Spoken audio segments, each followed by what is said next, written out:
Nabasa mo na ba yung mga finid ko sa'yo tungkol kay Soraya Sharma? Siguraduhin mo lang na ma-on the spot mo siya sa press con.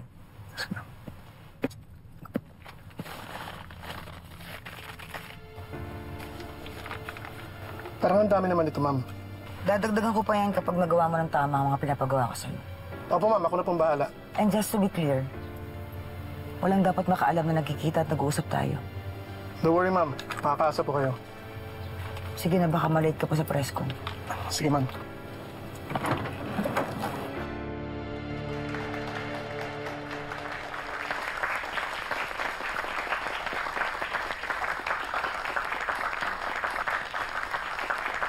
Thank you. Salamat.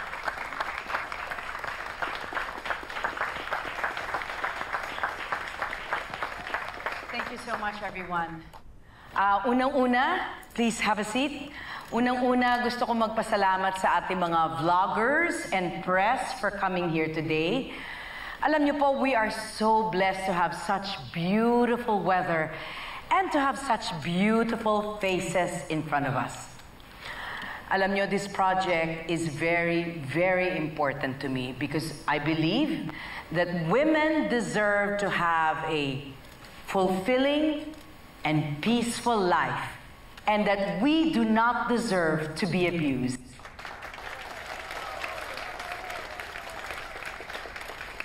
Hello, madam. Ano pong reason ba't po kayo nagtayo ng shelter for abused women? Alam nyo, I really feel for women in crisis. Sa katotohanan nga po, tuwing nakakarinig ako or nakakakita po ako ng mga babaeng inaabuso at sinasaktan, talagang naiiyak ako eh. Kaya nung nagkaroon po ako ng pagkakataon to give back, I really made this my priority. Thank you. Masyado naman yatang busy sa pagtulong, madam. Baka napapabayaan na ninyo ang iba ninyong underground businesses.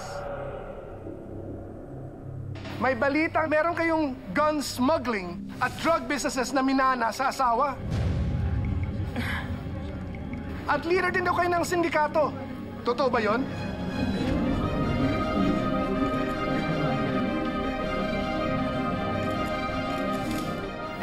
Sir, hindi ko po alam kung saan nyo nakalap yung balitang yan or kung anong klaseng video ang napanood nyo. Pero there is no truth to that. I do not have any gun running or drug business dahil unang-una po, takot po ako sa Diyos. Kaya hinding-hindi po ako papasok sa ganyang klaseng negosyo.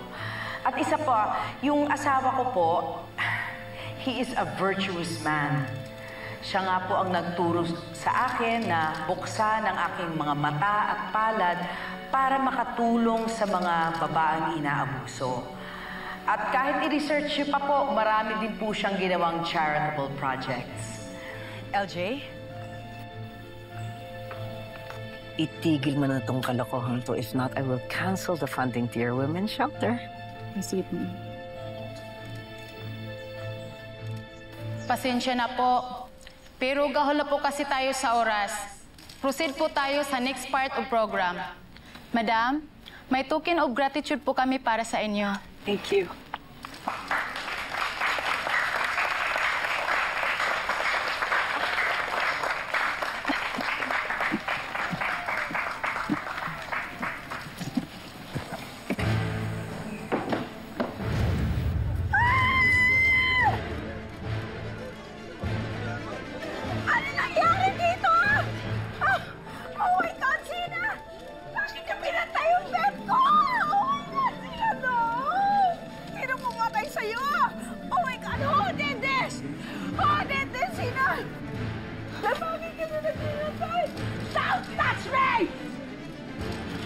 Ikaw siguro may gawa nito, no? Ha? Di ba ikaw ang takot sa kanya? Kaya ikaw pumatay sa kanya dahil takot ka sa kanya? Hindi po ako, ma'am. Hindi po ako, ma'am. You shut up with your excuses! Alam mo, sinungaling ka eh. Kaya kayo siguro inaabuso ng mga asawa nyo. Kasi mga sinungaling kayo. Kayo na nga may kasalanan. Kayo pa yung pa-victim. Pues, wala kayong makukuha ni isang kusing mula sa akin. Bumalik na kayo sa mga asawa nyo para maabuso na kayo. Wala akong pakialam sa inyo. Mamatay na kayo sa gutom. Excuse me, sir. Sorry, excuse me. So, what's going on? What's going on? Hey, stop it. Stop it. Hindi mo sila kailangan sigawan. I deserve to grieve. Napatayan ako ng pet ko, di ba? I deserve this!